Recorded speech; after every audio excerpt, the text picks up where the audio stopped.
Krishna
रूप पाहता सुख झाले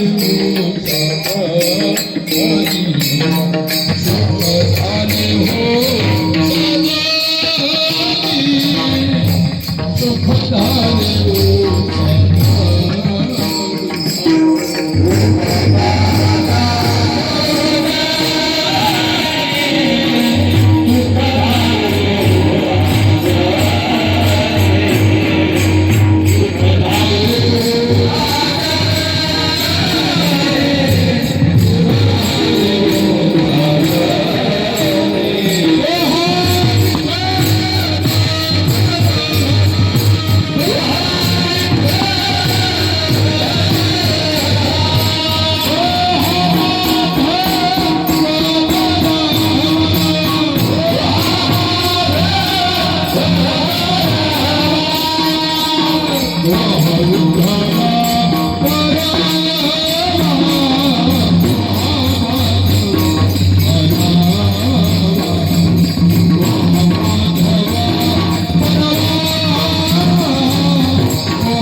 माझे माय बाप साधू संत जना माझे माय बाप साधू संत जना माझे माय बाप साधू संत जना माझे माय बाप साधू संत जना माझे जीव प्राण अंतरी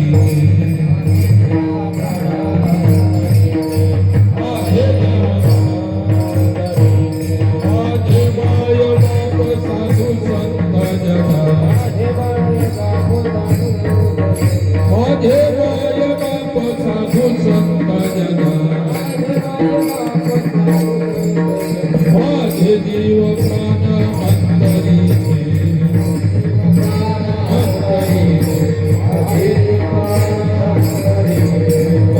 भयाहुनी तारी येले मजा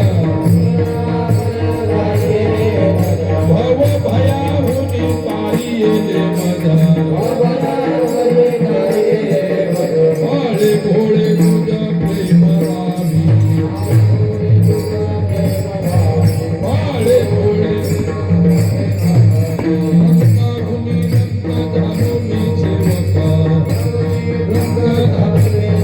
रंगाहुनी रंग धारो मी सेवका रंगाहुनी रंग धारो मी सेवका ब्रह्मादी कदे चकी तुका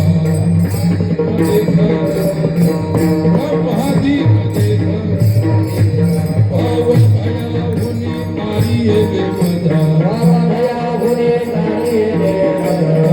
भयाहुनी तारी येले मजा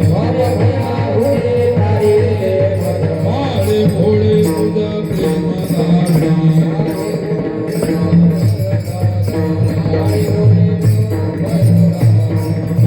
मने संत भाग्य आलोकिक भाग्य आलो नाम मने संत भाग्य आलोकिक शुद्ध निष्कलंक पुण्य रूप शुद्ध निष्कलंक भव भयाहुनी तारी येले मजा भव भयाहुनी तारी येले मजा भाळे भोळे तुझा प्रेम दारी भाळे भोळे हो पार कुमारी हो पार कुमारी हो पार कुमारी हो पार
माझे माय बाप साधू संत जन, माझे माय बाप साधू संत जन, माझे जीव प्राण अंतरीचे भव भयाहुनी तारियले माझ, भव भयाहुनी तारियले माझ, बाळे भोळे गुज प्रेम दावी, रंकाहुनी रंक झालो मी सेवक, रंकाहुनी रंक झालो मी सेवक, ब्रह्मादिक देख इच्छती सुख, भव भयाहुनी तारियले माझ, बाळे भोळे गुज प्रेम दावी, नामा मने संत भाग्य अलौकिक, नामा मने संत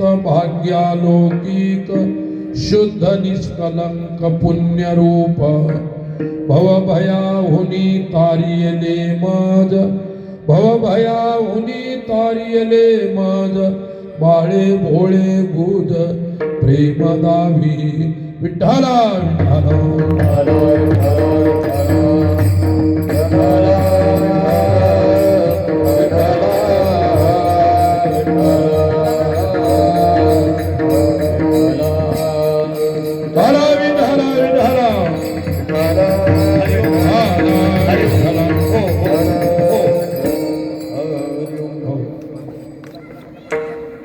परस्पर अखिलेश्वर पांडुरंग परमात्मा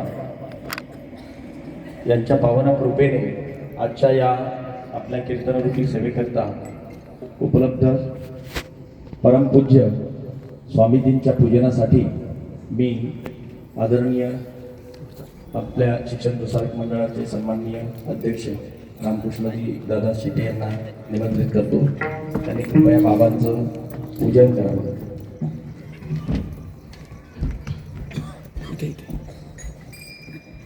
शिक्षण प्रसारक मंडळाचे अध्यक्ष आदरणीय दादा तथा शिक्षण प्रसारक मंडळाचे सचिव आदरणीय प्रेमराजजी भाला, त्यासोबतच संचालक सहदेव काका सुरडकर ही सुद्धा बाबाजींना शाल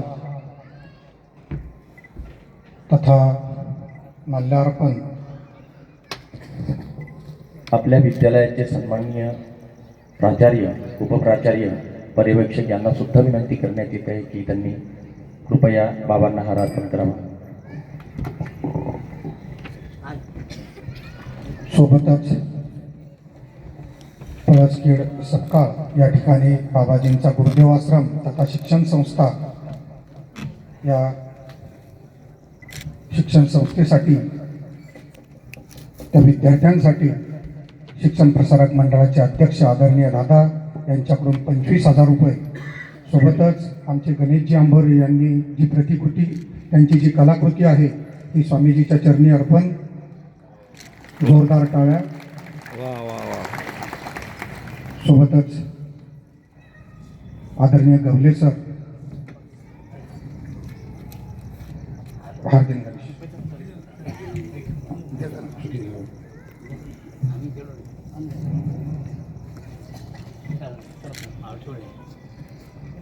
उपप्राचार्य आदरणीय आरसुडे सर,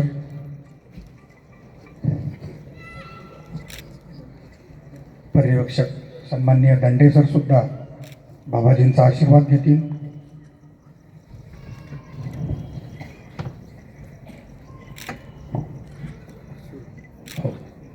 विठाला विठाला विठाला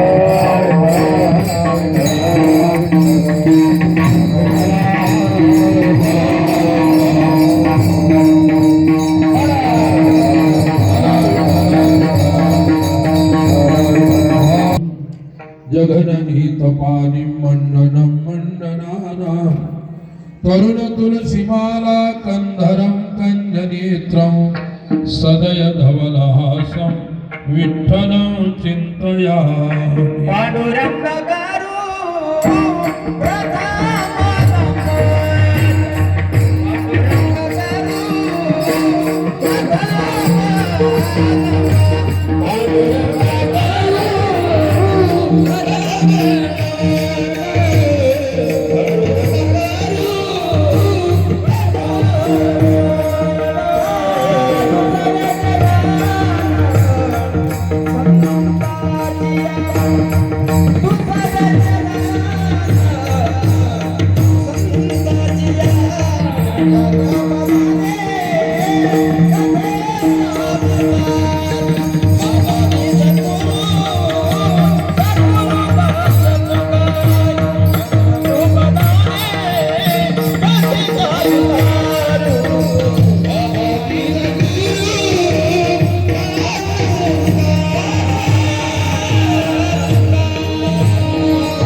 पवित्र आणि पावन अशा दिवशी वैकुंठवासी हरिभक्त परायण गुरुवर्य मामासाहेब दांडेकर स्मृतिदिन सोहळ्याच्या निमित्ताने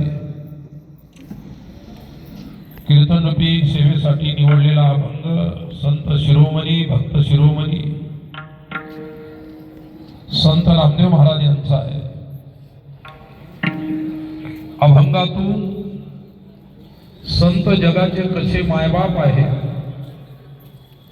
आणि त्यांनी कोणत्या रूपाने मायबापाची भूमिका समाजाविषयी निभवलेली आहे याचा सुरेख संगम संत नामदेवरायांच्या अभंगामध्ये, शब्दामध्ये जुळलेला आहे. प्रस्तुत सोहळा आदर्श विद्यालय व कनिष्ठ महाविद्यालय परिसर चिखली यांच्या वतीनं हा आध्यात्मिक सोहळा दरवर्षी चांगल्या प्रकारे उत्तमरित्या आणि अनेक धार्मिक आध्यात्मिक कार्यक्रमाने गजबजलेला सोहळा असतो.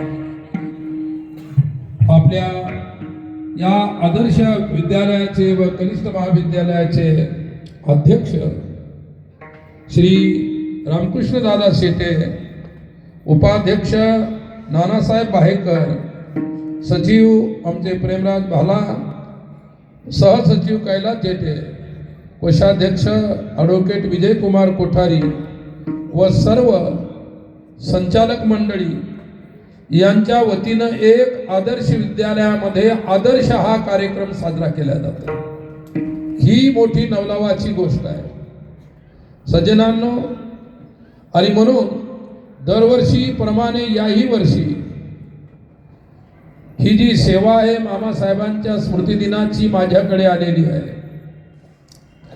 आणि या सोहळ्याच्या दिवशी आज ज्यांनी आपल्या कलेतून आमची जी एक प्रतिमा साकारलेली आहे, काय नाव आहे? गणेश आंबोरे. श्री गणेशजी आंबोरे सर, अति सुंदर चित्राची कला ज्यांनी जेवढी आपल्या हातामध्ये आहे तेवढी ओतलेली आहे. त्यांनाही सुद्धा सुरुवातीला धन्यवाद देतो आणि आपण आपल्या सेवेला प्रारंभ करू. विठाला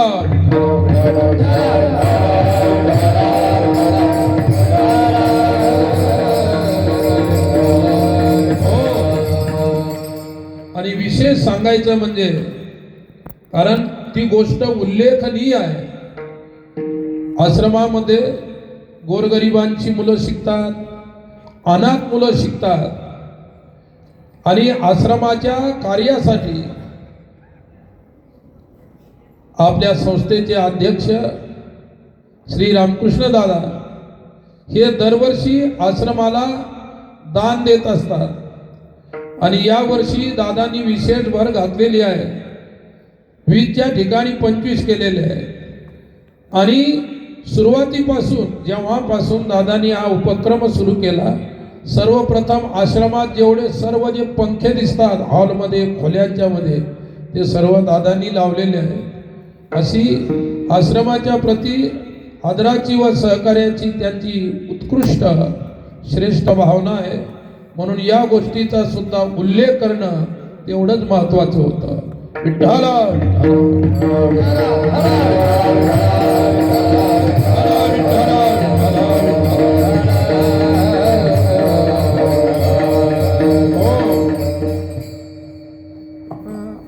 अभंगामध्ये अभंगाचा विचार करत असताना अभंगाचा एक एक शब्द मोलाचा आहे. जेथे मीपणा निर्माण होत असतो त्याला अहंकार म्हणतात. आणि जेथे माझपण निर्माण होत असेल त्याला आपुलकी म्हणतात. अहंकारामध्ये आपुलकी नसते आणि जेथे आपुलकी निर्माण होते तेथे अहंकार सुद्धा नसतो. माणसाने स्वाभिमानी जरूर असावं पण अभिमानी नसावं. स्वतःचा स्वाभिमान असेल, कर्तृत्व संपन्न लोकांचा स्वाभिमान असेल, राष्ट्राचा स्वाभिमान असेल, संत महात्म्यांचा सद्गुरूचा स्वाभिमान असेल, समाजामध्ये दिव्य कर्म करणाऱ्या लोकांचा स्वाभिमान असेल, तो अवश्य बाळगला पाहिजे. पण मी काहीतरी करतो आणि माझ्यामुळेच होतंय अशा प्रकारचा अहंकार व्यक्तीमध्ये नसला पाहिजे. कारण व्यक्तीला नष्ट करणारा अहंकार आहे आणि स्वाभिमान व्यक्तीची उन्नती घडवणारा असतो. म्हणून सदैव अशा प्रकारची स्वानुभवाची आणि स्वाभिमानाची वृत्ती माणसानं अंतःकरणात ठेवली पाहिजे. आणि याच हेतूनं आपला हा उत्तम कार्यक्रम दरवर्षी होत असतो. आणि म्हणून सर्वप्रथम धन्यवाद आदर्श संस्थेला देतो. विठ्ठला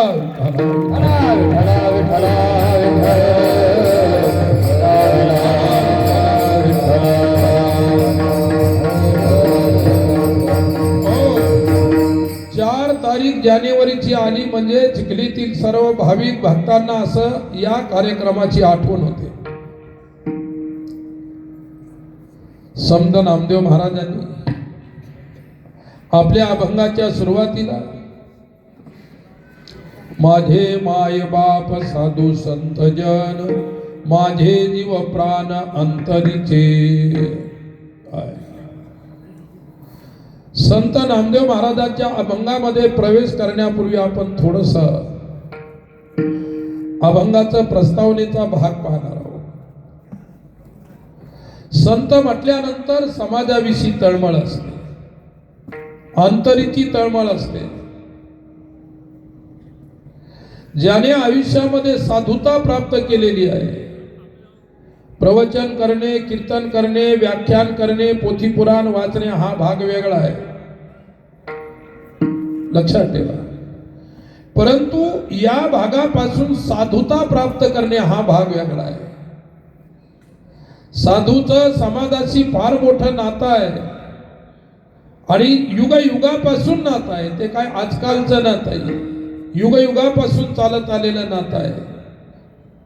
सृष्टी जन्माला आल्यापासून सनकाधिक संत होते, त्यांच्यापासून तर थेट आतापर्यंतच्या संत महात्म्यापर्यंत या समाजाला जर चांगल्या रूपात धरून ठेवला असेल कोणी तर साधूंनी ठेवलेलं आहे. आणि म्हणून जेवढे जगामध्ये साधू झाले त्या सर्वांना वंदन केलं पाहिजे आणि त्यांच्या उपकाराची आठवण ठेवली पाहिजे. स्मरण ही आयुष्यामध्ये मोठी गोष्ट आहे, लक्षात घ्या. विठ्ठला विठ्ठला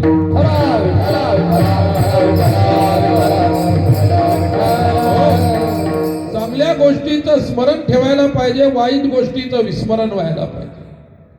कारण वाईट गोष्टीचं स्मरण केलं तर दुःख देणारं असतं आणि चांगल्या गोष्टीचं जर स्मरण केलं तर ते सुखदायी असतं. आणि प्रत्येकाला सुखाची अपेक्षा आहे, दुःखाची कोणालाही अपेक्षा नाही. मद लागी दुःख भावे ऐसे कोणी न भावे दिवे, ऐसे कोणी भावे ना दिवे, ऐसे कोणी भावे दिवे. मद लागी दुःख भावे ऐसे कोणी न भावे दिवे, ऐसे कोणी न भावे दिवे, ऐसे कोणी भावे दिवे. मद लागी दुःख भावे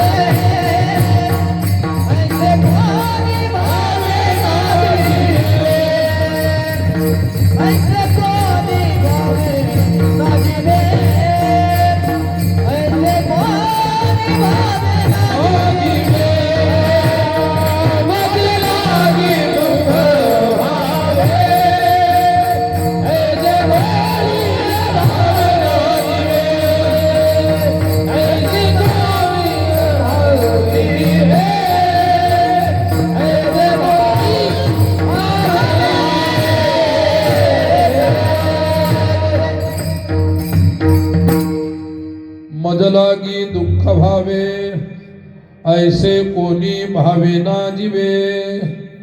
कोणालाही असं वाटत नाही, कोणी परमेश्वराच्या समोर जाऊन हे म्हणत नाही की मला दुःख दे म्हणून.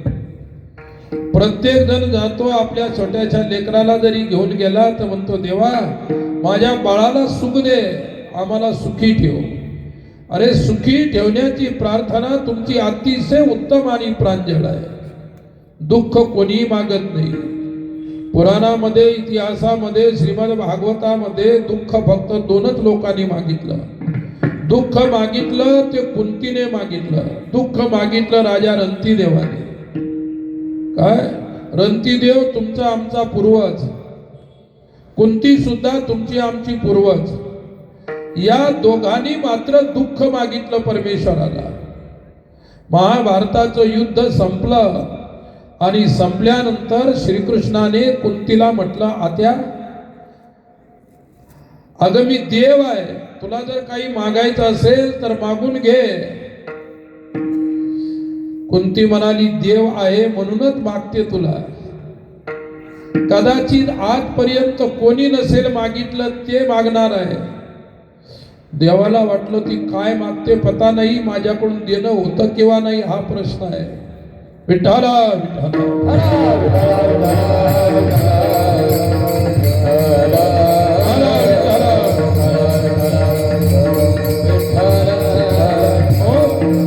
आणि मागणाऱ्याचं मुख सदैव उदार राहिलेलं आहे आणि त्या मुखाला देणारा उदार दाता मिळाला तर मग पायाचीच गोष्ट नाही.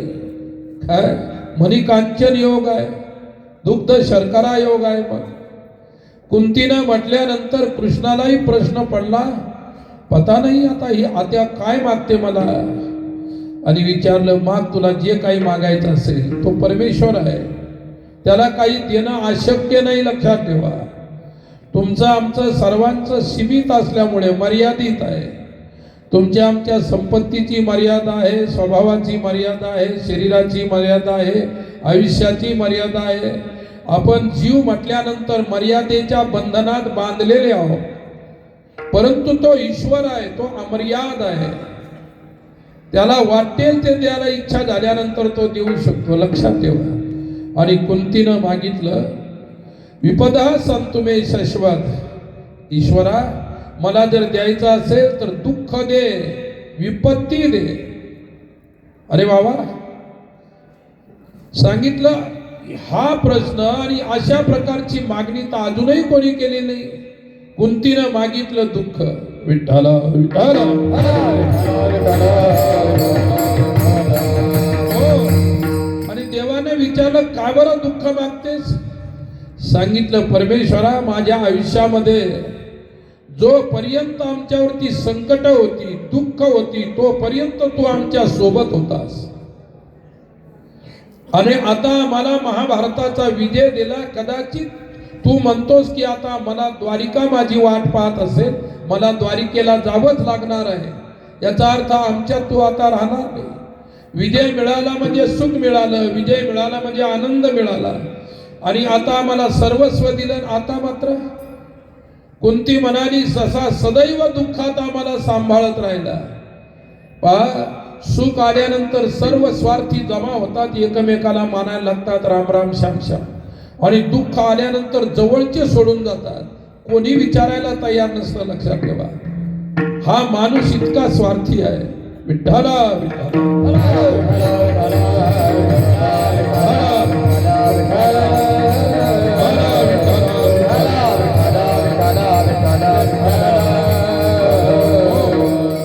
दुःख दे. एका संतांनी त्या प्रसंगाचं वर्णन केलं. काय म्हणतात? दुख में सुमिरन सब कोई करे, दुख में सुमिरन सब कोई करे, सुख में करे ना कोई. यदि सुख में सुमिरन करे, दुःख काहे का होय. अरे दुःख आल्यानंतर सर्व देवाला आठवतात, सर्व देवदेव करतात, ऐकले. आणि सुख आल्यानंतर त्या देवाला विसरून जातो आपण. दुःख में सुमिरन सब कोई करे, सुख में करे ना कोई.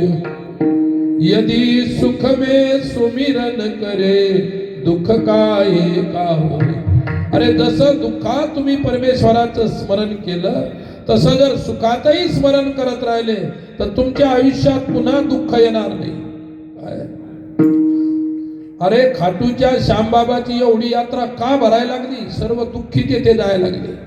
काय मागण्यासाठी? आम्हाला सुख दे. काय? आणि तुम्हाला जर सुख असतं तुम्ही खाटूच्या श्यामबाबाला गेले असते का? काय श्यामबाबा हुशार आहे का तुम्ही हुशार आहे? हात कळायला मार्ग नाही. हा समाज आहे. काय कधी कोणत्या वेळी कुठे पळायला लागेल, कुठे धावायला लागेल. एक पळाला की दुसरा पळतो, दुसरा पळाला की तिसरा पळतो. पहिला कशासाठी पळाला शेवटच्याला माहित नाही, मधल्यालाही माहित नाही. गावाच्या गल्लीमध्ये संध्याकाळच्या वेळी कुत्रा भुकायला लागला. कुत्रा इतका भुकायला लागला, त्याला पाहून दुसरे कुत्रे दुसरा भुकायला लागला, दुसऱ्याचं पाहून तिसरा भुकायला लागला, तिसऱ्याचं पाहून चौथा भुकायला लागला. हळूहळू सर्व गावातले कुत्रे भुकायला लागले. काय एक शहाणा कुत्रा आला, तो म्हणे हे कुत्रे भुकतात कशासाठी? काय त्यानं शेवटच्या कुत्र्याला विचारलं, का रे कशासाठी भुकतो? म्हणे शेजारचा भुकला म्हणून मी भुकून राहिलो. त्याला विचारलं तू कशासाठी भुकतो? तो म्हणे पलीकडच्या गल्लीतला भुकत होता म्हणून मी भुकत होतो. काय आणि शेवटी पहिल्या नंबरवर गोष्ट आली, अरे बाबा तू कशाला भुकत होता? ती म्हणली माझी आदत आहे भुकण्याची, मी थोडं काही कशासाठी भुकत होतो. आणि मी तुम्हाला सांगितलं होतं का भुका म्हणून?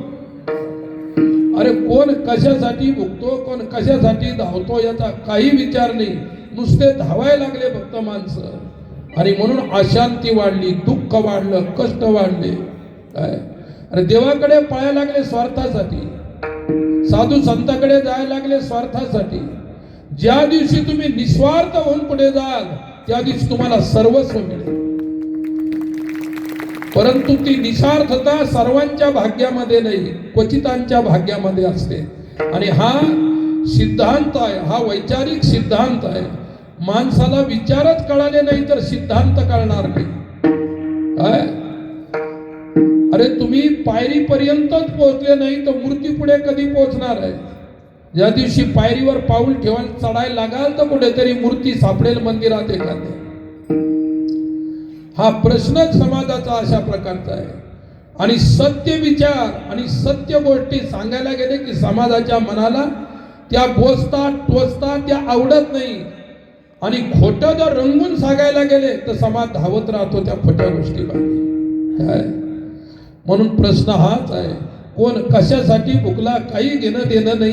तो भुकतो म्हणून आपण भुकायचं, तो पळतो म्हणून आपण पळायचं, तो जातो म्हणून आपण जायचं. समोर त्याला तर काही मिळालेलंच नाही आणि धावणाऱ्याला सुद्धा काहीच मिळणार नाही. मिळाले तर फक्त कष्ट आणि श्रम मिळतील. म्हणून धावा कोठेही पण विचार करून धावा. विठ्ठला विठ्ठला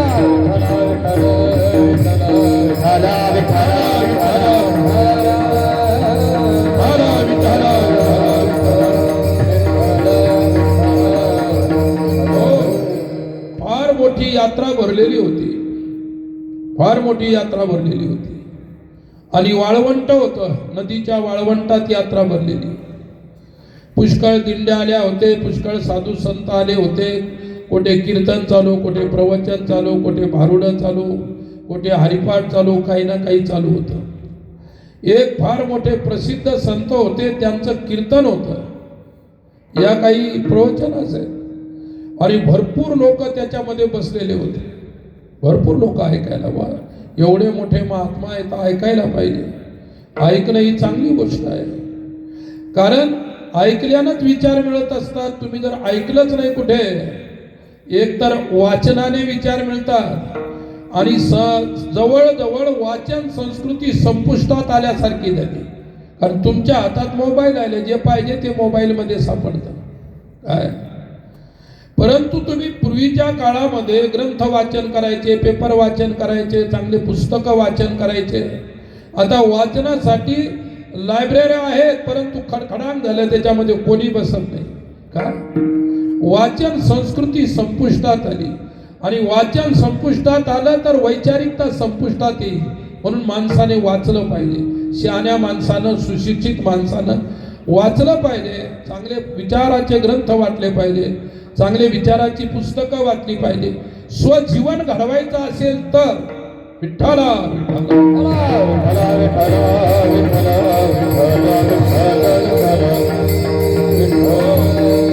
आणि त्या यात्रेमध्ये वाळवंटात चालू होतं ते प्रवचन, काय जे काय असेल ते. भरपूर लोक बसले होते काय. एका माणसानं थोडासा भंडारा शिल्लक खाल्ला, बऱ्याच जणांनी खाल्ला असेल, पण प्रत्येकाचं पोट वेगवेगळं आहे. प्रत्येकाच्या पोटातल्या वेदना वेगळ्या आहेत. कोणाला फटदिशी पचते, कोणाला पचत नाही, कोणाला काय 2-2, 3-3 दिवस केले तरी त्याचा कार्यक्रम होत नाही. प्रत्येकाचं आपापलं वेगवेगळं आहे. आणि एक माणूस, त्याला अचानक अशा प्रकारची लॉटरी लागली, भयंकर संडास लागली, पण आता लोकातून उठत नाही. उठायचं जर झालं समोरासमोर तर लोक त्या ठिकाणी मारायचे. करायला काय पाहिजे. माणूस मात्र थोडा डोकेबाज होता, हुशार होता. त्यानं काय केलं, आणि योगायोगानं धोतर नेटलेलं नव्हतं, लुंगी नेसलेली होती. धोतरापेक्षा लुंगी सरळ असते बरं का, पैजामाने. विठ्ठला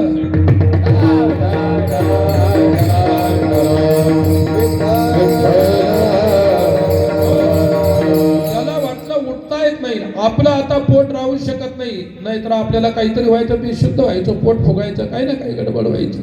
म्हणून त्याने काय केलं की बसल्या ठिकाणी बसल्या खड्डा केला, लुंगी बरोबर घेतली वरती करून. काय कार्यक्रम केला त्याने, जो करायचा तो.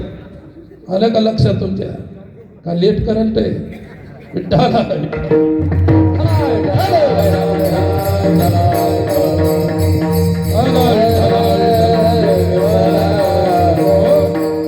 आता तो यात्रेला चाला होता, त्याच्याजवळ बेल फुलं अगरबत्त्या होत्या. त्याला वाटलं बाकी सर्व त्याने केलं ते बरोबर, वाळू बी हळूहळू त्याच्यावर सरकवली काय, पण कोणाला वास येऊ नये म्हणून त्याने लगेच अगरबत्त्या लावल्या. काय अगरबत्त्या लावल्या, ते बेल फुलं होते त्या जाग्यावरती टाकून दिले, म्हणजे ती जी गोष्ट होती ती झाकली आणि त्याच्यावर लगेच अगरबत्त्या लावून दिल्या. तेवढ्यात कार्यक्रम संपला. म्हणजे का हो शेजारची हे काय, अरे बाबा तुम्ही ऐकता का काय करता. ऐकता ऐकताच मला प्रत्यक्ष इथंच देवदर्शन झालं. इथंच. आणि म्हणून अगरबत्ती आणि बेलफुलं ठेवले मी. आपलं तर झालं का? प्रत्येक जण तिथं बेलफुलं वाहू लागला, अगरबत्त्या लावू लागला. एकानं लगेच धोतर आथरलं, त्याच्यावर लोक दक्षिणा टाकू लागले. कोणी रुपया, कोणी 5 रुपये, कोणी 10 रुपये. जास्त भक्तिभाव झाला त्याचा 100 रुपये, 50 रुपये. पण त्यावेळेस 500ची नोट नव्हती. विठ्ठल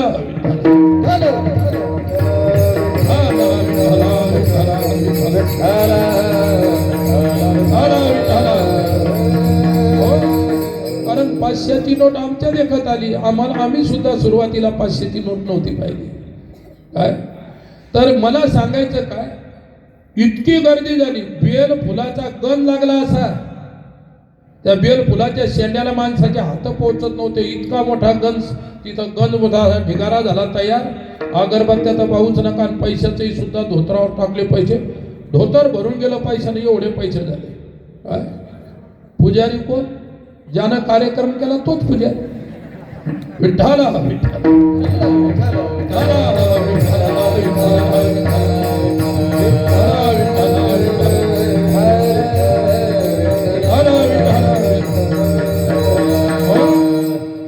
सकाळपर्यंत समिती तयार झाली. त्याची निघालेल्या देवाची समिती झाली तयार. सकाळपर्यंत समिती झाली. कोणी अध्यक्ष, कोणी उपाध्यक्ष, कोणी सचिव, कोणी कोषाध्यक्ष, कोणी सदस्य. आणि मग म्हणाले आता देव तर झाला, देव तर झाकल्या गेला, पण देवाला उघडं करायचं आणि अभिषेक करायचा देवाचा. काय करायचं? अभिषेक करायचा. पण कोणाच्या हस्ते झाला पाहिजे. कोणी म्हणे बा आपले परिसरातले जे हे आहेत मंत्री आहेत त्यांच्या हस्ते करा. कोणी म्हणलं SP च्या हस्ते करा. कोणी म्हणे कलेक्टरच्याच हस्ते करून घ्या. काय मंत्री बोलवले, कलेक्टर बोलला, SP बोलले सपरिवार या. सपरिवार या. कोणी न पाहिलेला देव आहे तो. काय देव फक्त पुजाऱ्यालाच माहिती आहे. समिती झाल्यानंतर पुजाऱ्याने केव्हा गाठोडं बांधलं त्या धोत्राचं पैशाचं आणि केव्हाच निघून गेला तो तिथे थांबला नाही. आणि झालं सकाळी कलेक्टर साहेब, त्याची बायको वगैरे सर्व अभिषेकाला म्हटले फुलं आठवा, फुलं दूर करा, फुलं दूर करा. देव वाळूच्या खाली आहे. सर्व फुलं बाजूला केले. म्हणजे कलेक्टर साहेबांच्या हातानच काढा देवा. कलेक्टरनं दोन्ही हात इथपर्यंत याच्यापर्यंत घातले असे देव काढायला. जसं वाळू वरती केली तिथंच कलेक्टरला स्पॉटवर डायरिया झाला. कलेक्टर हॉस्पिटलमध्ये. काय विठ्ठला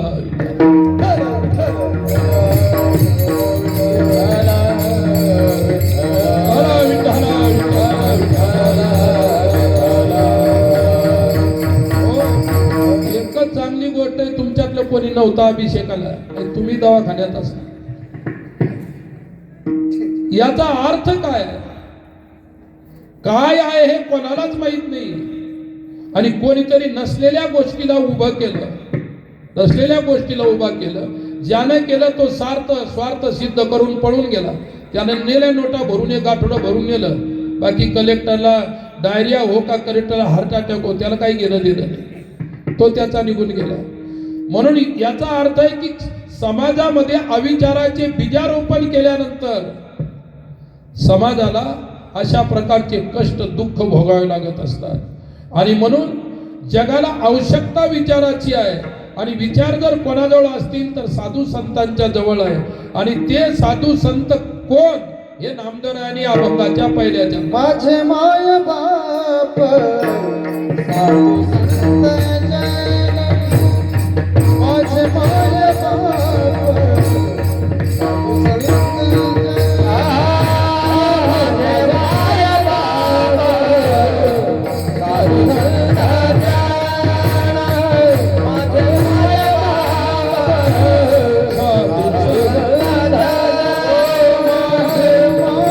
बाप साधू संत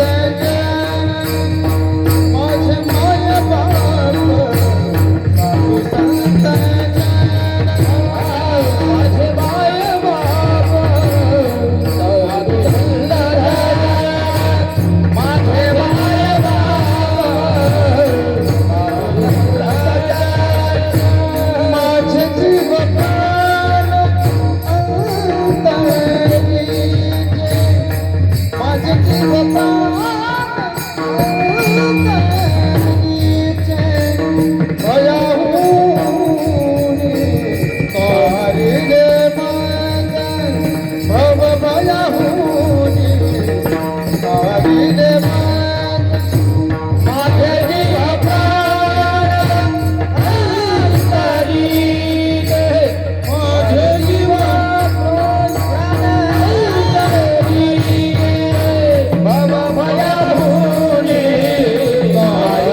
विठाला विठाला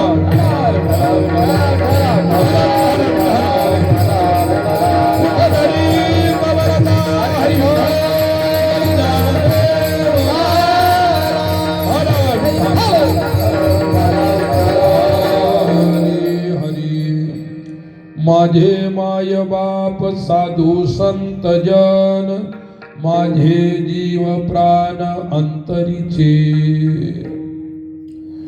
संत नामदेव महाराजांचे शब्द आहे. काय? भक्ताचे शब्द प्रेमाने भरलेले असतात. भगवत भक्ताचे शब्द सात्विक असतात. काय?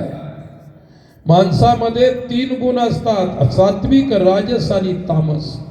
त्याप्रमाणे माणसामध्ये बोलण्याची पद्धत सात्विक, राजस आणि तामस असते. सत्वगुणी माणूस प्रत्येकाच्या हृदयाला सुख होईल अशा प्रकारचं बोलत असतो. राजसी माणूस बोलतो तर दुसऱ्याला गर्व होतो, स्वतःला गर्व असतो. आणि तामसी बोलल्यानंतर काय होईल सांगता येत नाही. भांडणं होऊ शकतात, काही होऊ शकतात. नामदेवराय निरंतर भगवत भक्त करणारे महान भगवत भक्त असल्यामुळे त्यांची वाणी अतिशय गोड. भक्ताची वाणी अति गोड असते. काय? आईच्या वाणीमध्ये गोडवा असतो आणि वडिलांच्या वाणीमध्ये शासन असतं, कडकपणा असू शकतो. वडिलांच्या वाणीमध्ये सुद्धा प्रेमच भरलेलं असतं, परंतु त्याला शासन करून राहावं लागतं आणि म्हणून त्याचे शब्द शासनाचे कठोर वाटत असतात. आईचे मवाळ शब्द असतात, माऊलीचे शब्द गोड असतात, माधुर्यानं भरलेले असतात, मधुर असतात. काय? तशी संतांची वाणी सात्विक, मधुर, गोड, प्रेमळ असते. विठ्ठल विठ्ठल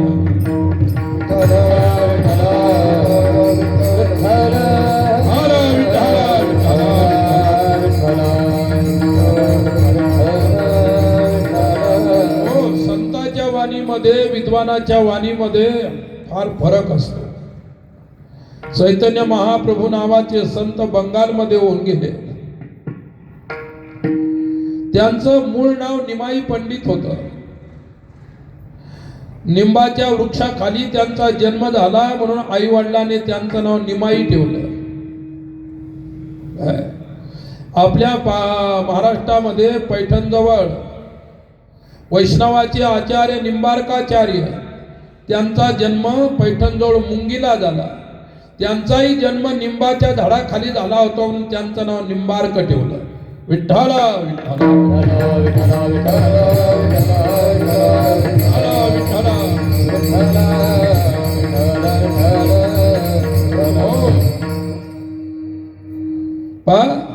निमाई पंडित अतिशय विद्वान होते. आपल्या भारतीय दर्शनशास्त्रामध्ये, फिलॉसॉफीमध्ये 6 प्रकार आहे. काय? न्याय आहे, वैशेषिक आहे, योग आहे, सांख्य आहे, पूर्वमीमांसा आणि उत्तरमीमांसा, असे 6 प्रकारच्या फिलॉसॉफीज आपल्या येथे आपल्या देशात आहे. आणि न्यायाचे प्रकांड पंडित निमाई पंडित. एकदा काय झालं मी सांगतो तुम्हाला. पंडिताच्या म्हणजे विद्वानाच्या भाषेत आणि साधूच्या म्हणजे संतांच्या, भक्ताच्या भाषेत फार अंतर असतं. ते निमाई पंडिताचे गुरु होते, तेही न्यायाचे आचार्य होते.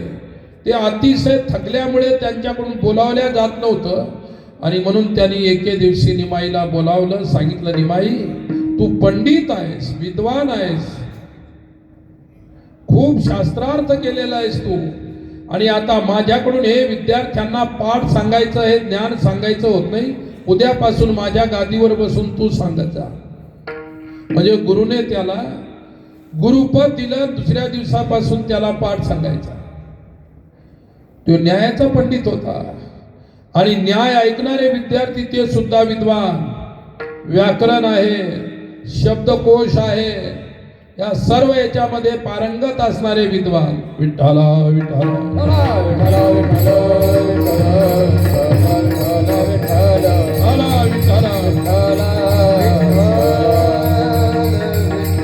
हो, अधीत व्याकरण काव्य कोशः अनधीत न्यायशास्त्रो बालः. नैयायिकांच्या बालकाची व्याख्या आहे, ज्याने काव्य कोश शिकलेले आहे आणि व्याकरण शिकलेला आहे, परंतु ज्यांनी न्याय शिकलेला नाही तो बालक आहे. असा न्यायाचा बालक आहे. ही शास्त्रीय भाषा आहे बरं का. आणि मला सांगायचं की असा प्रकांड पंडित विद्वान एके दिवशी उद्या पाठ सांगायचा, विद्वानाला पाठ सांगायचा. काय अरे, अज्ञानी लोकापुढे, न कळणाऱ्या लोकापुढे, सामान्य माणसापुढे कोणी काही पोथी वाचू शकतो, पण विद्वानापुढे काही पोथी वाचता येत नसते. लक्षात ठेवा, विद्वत्ता एक गणित जमा असते. गणितामध्ये चुकीचं गणित शिकून चालत नाही, ते राईटच पाहिजे, व्यवस्थितच पाहिजे. काय इतिहासामध्ये 4-2 वळी इकडच्या तिकडच्या लावल्या तरी चालतात, काही फरक पडत नाही. विठ्ठला विठ्ठला विठ्ठला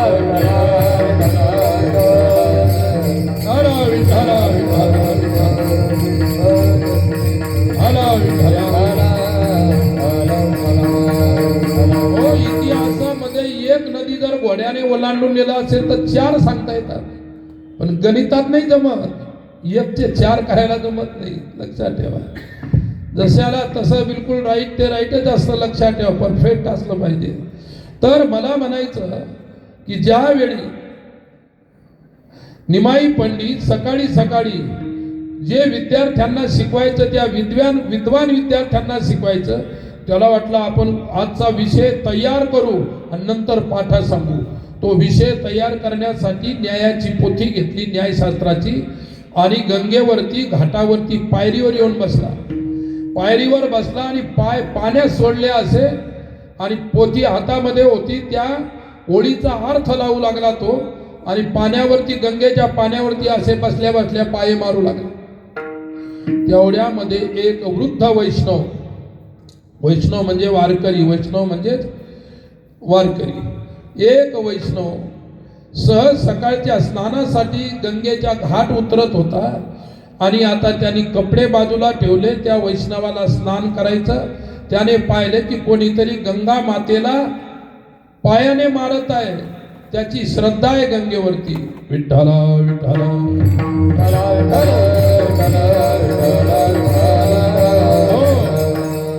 वाचे म्हणता गंगा गंगा सकळ दोष जाय भंगा, सकळ दोष जाय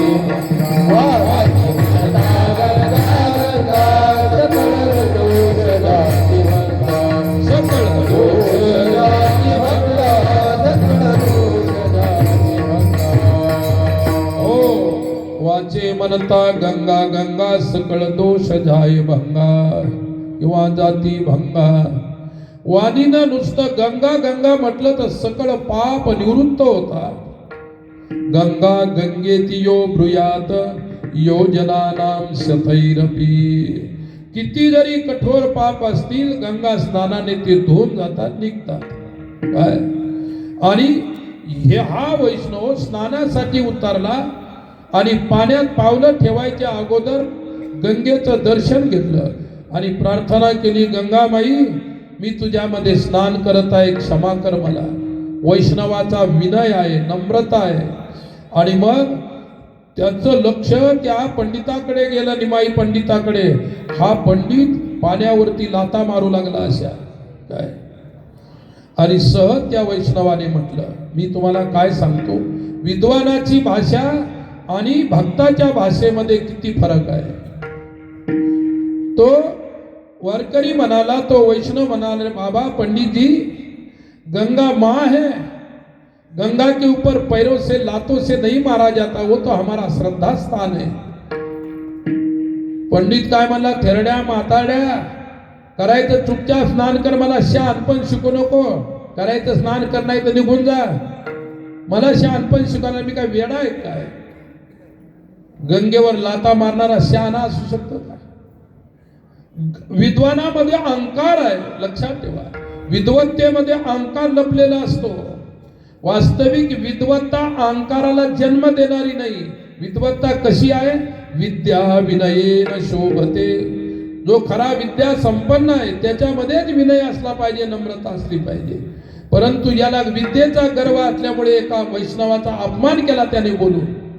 म्हणजे पंडिताच्या वाक्यामध्ये अपमान भरलेला आहे आणि वैष्णवाच्या वाक्यामध्ये प्रेम भरलेलं आहे. एवढा अंतर आहे. विठ्ठल विठ्ठल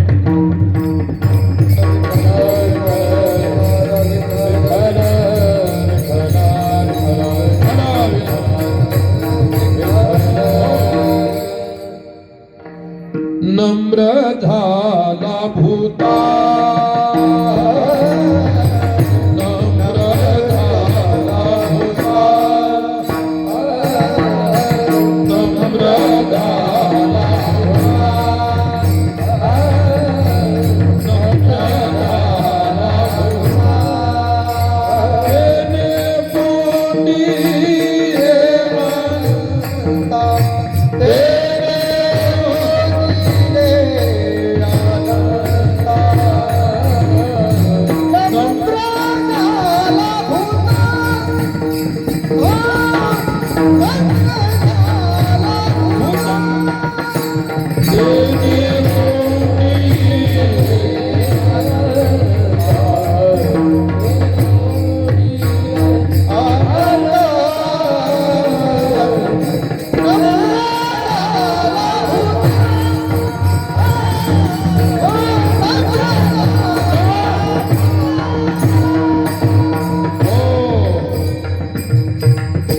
नम्र झाला भूता तेने कोंडिले अनंता. नम्रतेचं एवढं मोठं फळ आहे. नम्रता तुम्हाला ईश्वराचं दर्शन घडू शकते, ईश्वरापर्यंत पोहोचून देऊ शकते. एवढं नम्रतेमध्ये विशेषता आहे, लक्षात ठेवा. निमाई पंडित बोलला आणि इकडे महात्म्याला कसल्याही प्रकारचा राग नाही आला. वैष्णव म्हणाला, बाबा पंडितजी, माझ्या शब्दाने तुमचं जर हृदय दुखवलं असेल तर मला क्षमा करा. निमाई पंडित 22 वर्षाचा आणि वृद्ध महात्मा जवळजवळ 70 वर्षाचा. कोणापुढे विनय धरायला पाहिजे होता? पंडिताला कळाला का विनम्रता? कळाली का त्याला पुस्तक कळालं, पोथी कळालं, पोथीतले त्या ठिकाणी शब्दांचे अर्थ कळाले, पण अर्थाचा सारांश नम्रता नाही कळाली. विठ्ठल विठ्ठल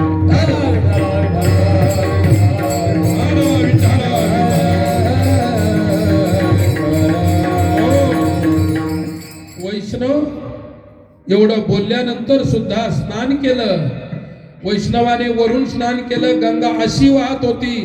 वैष्णवाच्या शरीराला स्पर्श केलेलं पाणी निमाई पंडिताच्या पावलाला लागलं. ऐका, पावलाला लागल्यानंतर वैष्णव स्नान करून निघून गेला. एका वृक्षाखाली आपली पूजा पाठ मांडली, तिथे पूजा करू लागले. निमाईने एवढा अपमान केला. वैष्णवाने तिथं तो अपमान सोडून दिला. जो अपमान होता तो गंगेतच सोडून दिला. ते परत इकडे घेऊन आले. अरे, तुमचा एखाद्या लग्नात अपमान केला, तुम्ही लग्न सोडून देता का घरी घेऊन येता? घरी तर घेऊन येतात, पुन्हा सांगता की आयुष्यभर त्याच्या घरी आता कशाला जाणार नाही. ही तुमच्या अहंकाराची मदत आहे काय? कारण आपले विचारच इतके लहान असतात, आपण नाही सोडू शकत. विठ्ठला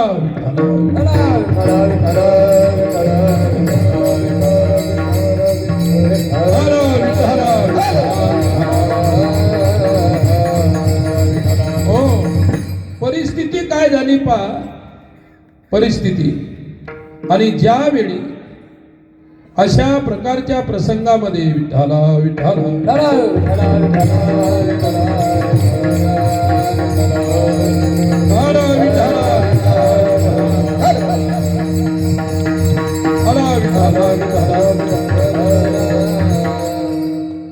निमाई पंडिताला थोड्या वेळानंतर पश्चाताप झाला.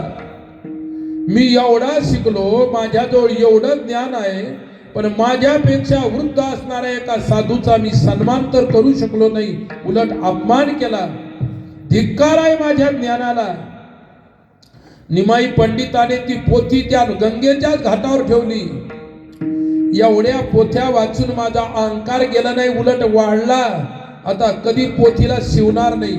तिथून तो उठला आणि त्या महात्म्याच्या शोधात त्या वारकऱ्यांच्या वैष्णवाच्या, आणि तिथून त्या वैष्णवाजवळ आला आणि त्या पंडिताने त्या वैष्णवाचा अपमान केला, त्याच्या पुढे साष्टांग दंडवत घातला आणि एकच प्रार्थना केली, मला क्षमा करा. काय माझा अहंकार तुम्हाला नाही समजू शकला, तुम्ही किती महान आहे. मी एवढं बोलल्यानंतर किंचित सुद्धा दुःखाने तुमच्या हृदयाला स्पर्श सुद्धा केला नाही. तुम्ही किती महान हृदयाचे आहात. अरे साधूचं हृदय महान असतं म्हणून त्यांना महात्मा म्हणतात. विठ्ठल विठ्ठल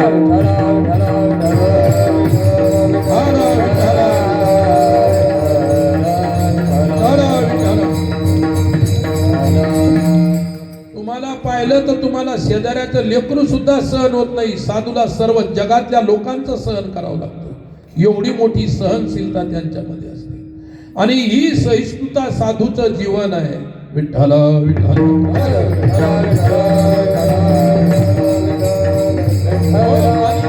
चैतन्य महाप्रभूने त्या निमाई पंडिताने म्हटलं तसं तेच शब्द नामदेवरायांच्या शवानीतून, माझे माय बाप साधू संत जन. एवढे कृपाळू, समोरच्यानं अपमान केला तरी त्याचा अपमान गिळून टाकला, परंतु तो अपमान घेतला नाही, लक्षात ठेवा.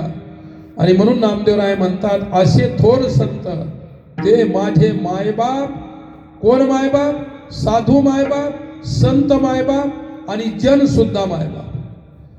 नामदेवरायांनी तिघांना मायबाप समजलेला आहे. साधूंना मायबाप समजलेला आहे, संतांना मायबाप समजलेला आहे आणि समाजाला मायबाप समजलेला आहे.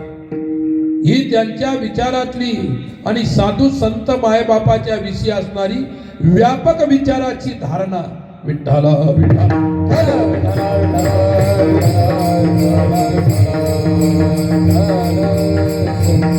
हो, तुकोबारांनी सुद्धा म्हटलं की नाही, काय तुम्ही संत माय बाप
तुम्ही संत माय बाप कृपावंत, कायमी पतित कीर्तिवानो. तुकोबराय संतांना संबोधन करता, तुम्ही माझे संत, माझे माय आहात, बाप आहात. काय अरे संतासारखे दयाळू मायबाप जगामध्ये नाही. तुम्हाला आम्हाला ज्याने जन्म दिला ते स्वार्थासाठी तुमचा आमचा सांभाळ करत असतात आणि त्यांचा स्वार्थ सिद्ध झाला की झालं, नंतर तुम्ही भी त्यांना विचारत नाही, तेही तुम्हाला विचारत नाही. लक्षात ठेवा, ज्याच्या पोटी आपण जन्म घेतो तेही आपले मायबापच आहे, परंतु शाश्वत खरे मायबाप साधू संत आहेत, जे हिताचा मार्ग दाखवतात, कल्याणाचा मार्ग दाखवतात, कल्याण आणि हिताचा मार्ग दाखवतात. म्हणून साधू संत खरे मायबाप आहेत. आणि इथे नामदेवराय म्हणतात, माझे मायबाप साधू, साधू माझे मायबाप आहे, संत माझे मायबाप आहेत. आता साधू आणि संत एकार्थवाची शब्द आहेत, परंतु एकार्थवाची शब्दांचा दोन वेळा प्रयोग केला तर त्याच्यामध्ये काव्य दोष येत असतो. विठ्ठला विठ्ठला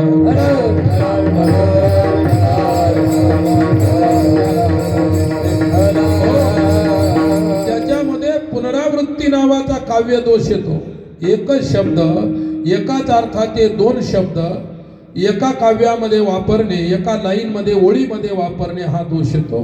परंतु त्या शब्दाचे अर्थ जरी भिन्न असतील, एकच शब्द आहे पण दोन्ही त्या एकाच अर्थाचे दोन शब्द आहेत, पण त्याच्यात अर्थभेद असेल तर काव्य दोष येत नाही, असा काव्यशास्त्रामध्ये वर्णन आहे. विठ्ठला विठ्ठला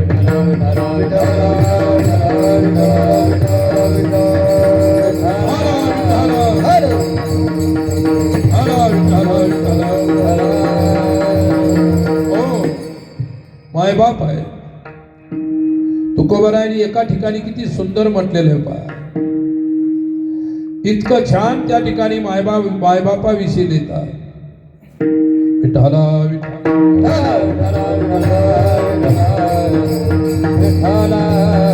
हो केले उपकार सांगू मी काय, केले उपकार सांगू मी काय, आपण करी ऐसी माया, आपण करी ऐसी माया, करवी नाच दे माया, नाच देखी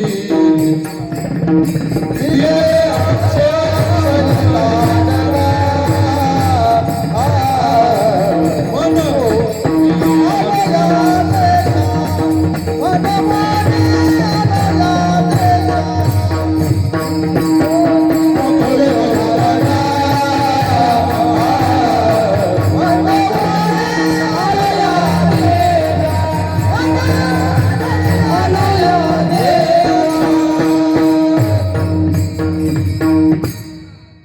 केले उपकार सांगू मी काय, बापन करी ऐसी माय, धर्मे त्यांचे देखी येले पाय, दिले अक्षय अभय दान दार, मनवोनी आलो या देश, मनवोनी आलो या. त्या उपकाराची जाणीव तुकोबराय करतात. केले उपकार सांगू मी काय, संत मायबापाने आमच्यावरती काय उपकार केले मी काय वर्णन करू. बापन करी ऐसी माय, जन्म देणारे मायबापानं जे उपकार नाही केले ते संतांनी केले. आणि कोणत्या संतांनी धर्मे त्यांचे देखिले पाय, धर्म म्हणजे पुण्य, ज्या पुण्याईनं त्यांची पावलं मला दिसली. विठ्ठला विठ्ठला पुण्य पुंज बिनु मिलही नाही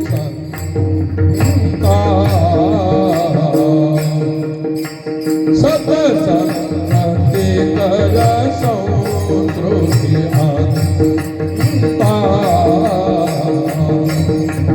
राम सिया राम सिया राम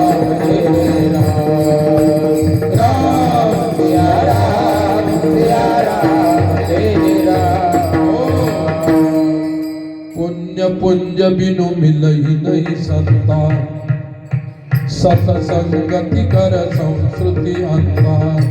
पुण्य केल्याशिवाय संतांची पावलं दिसत नाही, त्यांच्या पावलाचं दर्शन होत नाही, त्यांची भेट होत नाही.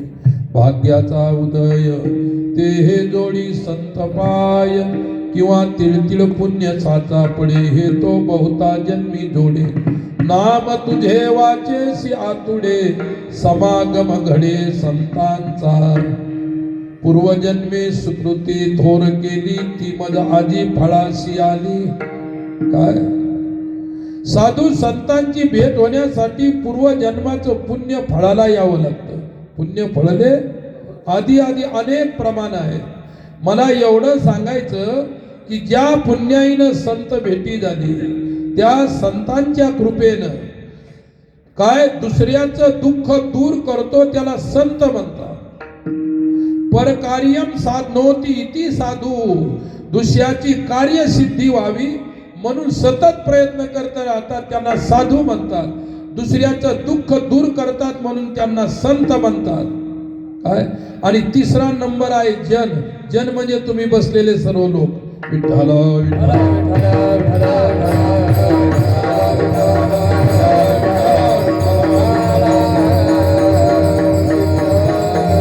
हो, लोकांना सुद्धा नामदेवरायांनी मायबाप समजलं. काय? अरे तुमच्या घरी आम्ही भिक्षा मागितली तर तुम्ही भिक्षा देणारे मायबाप आहात. ज्यावेळी काही पडलं काम सहकार्य केलं तुम्ही जनता मायबाप आहे. आता इथं कीर्तन आयोजन केलं तुम्ही ऐकायला आले मायबाप आहात तुम्ही. हे जगाला सुद्धा जनतेला सुद्धा संतांनी मायबाप म्हटलेलं आहे. कारण म्हटलेलं आहे की वसुधैव कुटुंबकम, संपूर्ण वसुधा, संपूर्ण पृथ्वीवर जन्मलेले जीव हे सर्व साधू संतांचं कुटुंब आहे. ज्ञानेश्वर माऊलीच्या भाषेमध्ये हे विश्वाची माझे घर, ऐशी मती दयाची स्ती, किंबहुना चराचर आपणची झाला. हे सर्व दिसतं, हे सर्व मायबाप आहे, सर्व परमेश्वरच आहे. विठ्ठल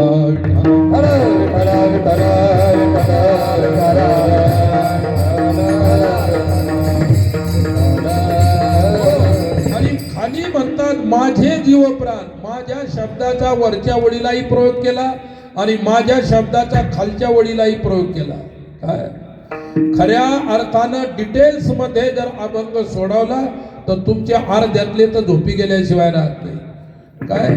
आणि म्हणून मधातून चुटकुले मारावे लागतात. आणि आता तर नुसते कीर्तन म्हणजे चुटकुले झालेले आहेत, त्याच्या पलीकडे काहीच नाही. त्याच्यामध्ये जुनी परंपरा आम्ही सांगणारे लोक आहोत. विठ्ठला विठ्ठला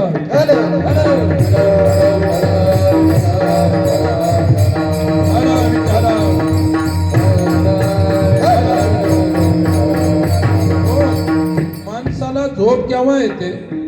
ज्यावेळी माणूस गोड धोड गरिष्ठ अन्न खातो, न पचणारं अन्न खातो, त्यावेळी माणसाला खाल्लं की झोप येते. एक गोष्ट, निकृष्ट अन्न खाल्लं आपण तरी झोप येते. आणि तिसरी गोष्ट, कीर्तन नाही कळालं की तरी काय येते? मग झोप येते. हे झोपेचे ठिकाण आहेत. विठ्ठल विठ्ठल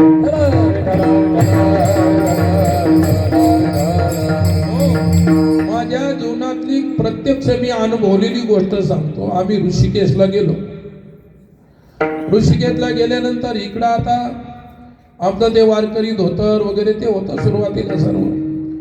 मग गेलो आम्ही, स्टेशनवर उतरलो. आमच्या परिचयात उघडले, काढा म्हणले धोत्र. धोत्र चालत नाही, लुंग्या लावा लागतात. इकडं काढले व धोत्र काय करतात, कास्टे फेडले, त्याचे डबल केलं. ते लुंगी बी नेसता येत नव्हती. ते मग म्हटलं आम्हाला कसं नेसायचं शिकून तरी देवा. स्टेशनवरच पहिले तिथं आमची एंट्री झाली त्या ऋषिकेशला. आणि स्टेशनवरच त्या मला ते धोतर नेसायला शिकवलं. काय? विठ्ठला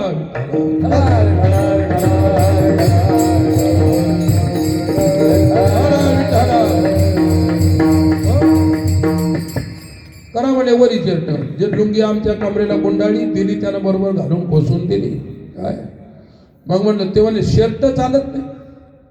अरे म्हटलं का नागो व्हायचं का? सांग काय व्हायचं ते का सांग. अगोदर धोतर चालत नाही म्हटलं, नंतर शर्ट चालत नाही. काढायचे, काढले शर्ट.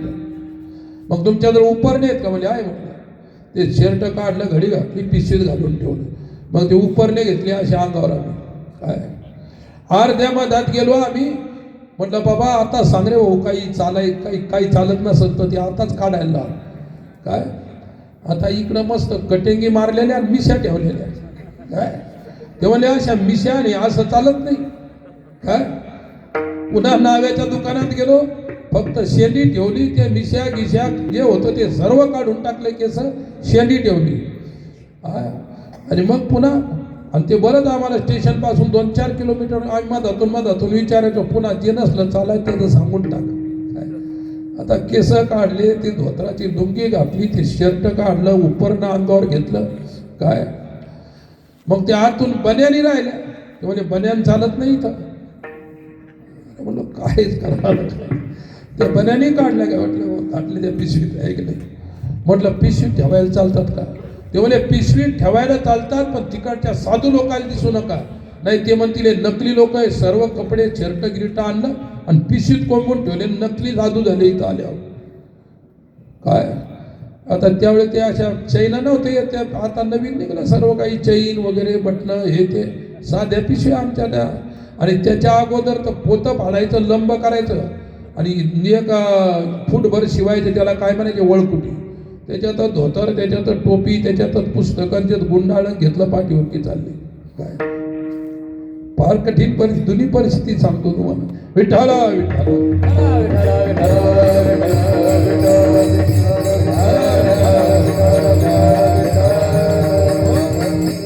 अरे सुरुवातीला संस्थेत गेलो ते धोत्राला काठ होते, बारीक काठ होते हो, ते काय असे तुमच्यासारखे नव्हते मोराच्या पंखाचे असे ते बारीक काठ. ते साधू महात्मा म्हणले हे काठ चालत नाही म्हणले धोत्राला. पोरानं सांगितलं आम्हाला, जे टर कांदे काठ फाडले दोन्हीकडचे वा, म्हणजे आता चालतंय का म्हणे, आता चालतंय. म्हणजे इतके कडक नियम होते. आता तर त्या धोत्रावर त्या ठिकाणी बुलबट्टी, ती काय बेलबुट्टी म्हणतात ते केलेली, त्याच्यावर फुलं काढलेले, त्याच्यावर ते मोराचे पंख आहे की नाही, उपरणे वेगळे. काय अरे आमच्या त्या काळामध्ये असं जर कोणी घालून गेलं त्याला सरळ माझ्या नाच्या आहेस का तू काढे. किती अवघड होतं. अरे सत्य अवघड असतं, लक्षात ठेवा. विठ्ठल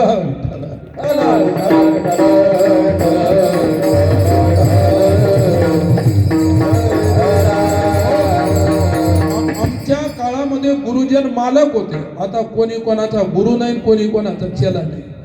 कसे राहा काही करा, मला काही घेणं देणं नाही. मी फक्त सांगतो, आमचा जुना काळ सांगतो. तुम्ही कसे राहता कसे राहायला पाहिजे, मग मी काही तुम्हाला उपदेश करत नाही. फक्त आमचा जुना काळ किती सात्विक होता, मला एवढं सांगायचं होतं. विठ्ठला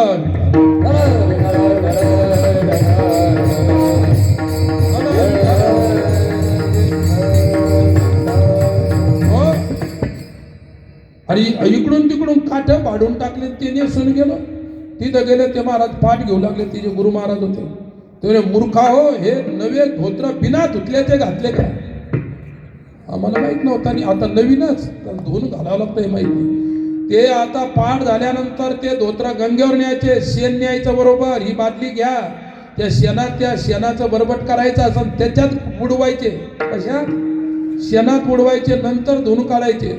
कसे तरी पांढरे होते, त्या शेणानं पिवळे होते. अरे बापरे, म्हणलं काय कठीण काम आहे ते. इथं गेलो तर इथं तेच, तिथं गेलो तर काढा मिशाण, काढा केस, त्या भानगडी, अशा प्रकारच्या गोष्टी आहेत. मी आपला विषय तुम्हाला सांगतो. विठ्ठला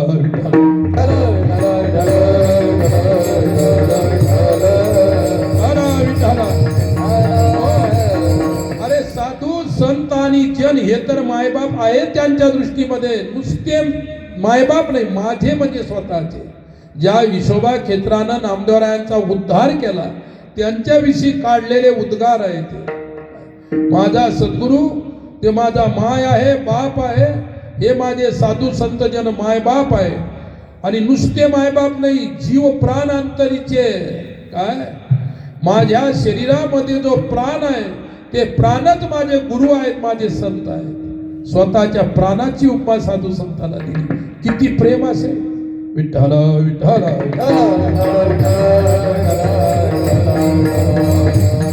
आणि आता तर आम्ही कधी कधी पाहतो कुंभात गुरु शिष्य एका चिलमीनं गांजा पेतात.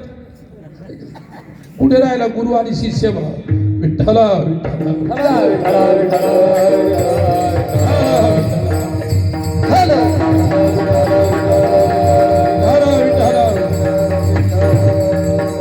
जीव प्राण अंतरीचे साधू संत साधकावरती, तुमच्या समाजावरती किती प्रेम करतात. फक्त केलेलं दाखवत नाही. काय जे करतो कमी दाखवतो जास्त, त्यालाच म्हणतात नकली. आणि जो खरं करतो, प्रेम करतो, पण कधीही दाखवत नाही मी हे केलं म्हणून, तो असली असतो. लक्षात ठेवा. आणि असे असली साधू संत मायबाप हे नामदेवरायांनी म्हटलेलं आहे. तुम्हाला एक उदाहरण सांगतो, मला आठवलं म्हणून. विठ्ठला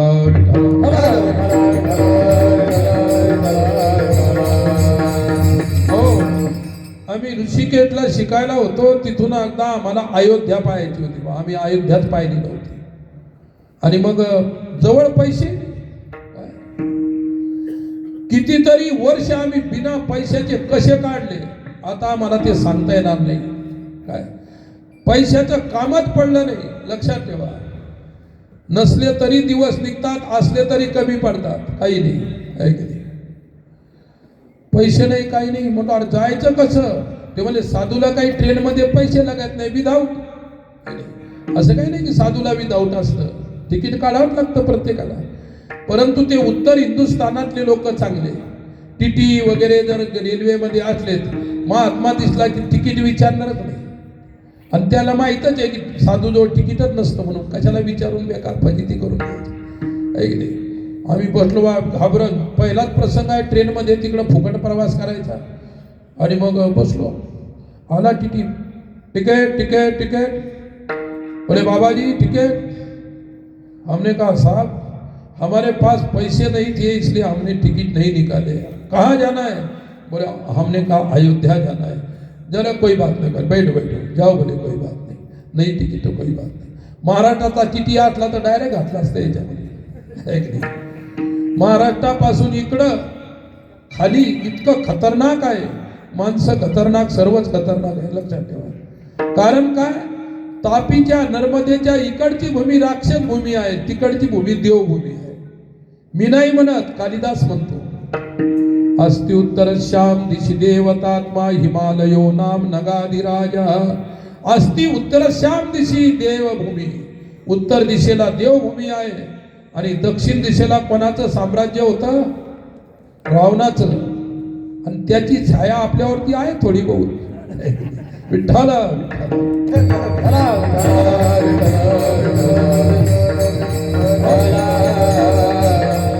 ट्रेन गेली अयोध्येला, तिथं उतरलो आम्ही. अयोध्येला गेलो, पैसे नाही जवळ, काही नाही.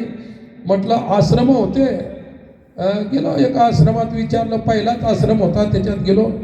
जे भगवंताचं राज मंदिर, ज्याला कनक भुवन म्हणतात, त्या कनक भुवनच्या बाजूलाच उडिया बाबाचा एक आश्रम होता. आता भरपूर, आता अयोध्येमध्ये खूप सुधारणा झाली, इकडच्या तिकडं तुटल्या गेलं, कोणी कोणीकडे गेलं, कोणी कोणीकडे गेलं, पण त्या काळातली गोष्ट. आणि मग गेलो तिथं, एक महात्मा टेबलावर असं तकत कोच ठेवलेला होता, त्याच्यावरती बसलेला, हातात घड्याळ, चमधम असे कपडे सुंदर लगे बिलकुल, केस गिस भांग पाडलेला. आणि आम्ही गेलो, लगे साष्टांग दंडवत घातले. आम्हाला गरज होती तिथं राहायची, थंडीचे दिवस पुन्हा. आणि मग आई म्हटलं बाबाजी हमको एक रात भर यहाँ आपके पास रुकना है, आपके आश्रम में. आपके आश्रम में रुकना है. अरे बोले बच्चों, आश्रम तो तुम्हारे जैसे साधु के लिए है. बोले आराम से रुको, प्रेम से रुको. आणि एक अतिशय म्हातारा झालेला महात्मा जवळ बगीचा होता, त्याच्यात खुरपत होता, निंदत होता असं. आणि जो महात्मा खुरपत होता, नुसती लंगोटी लावलेली, उघडाच होता आणि म्हातारा होता. जवळजवळ 100 वर्षाच्या आसपासचं वय होतं त्याचं. आणि ते ज्याला आम्ही विचारलं तो त्या आश्रमचाही नव्हता आणि त्याचा ना आश्रमचा काही संबंध नव्हता, लक्षात ठेवा. विठ्ठल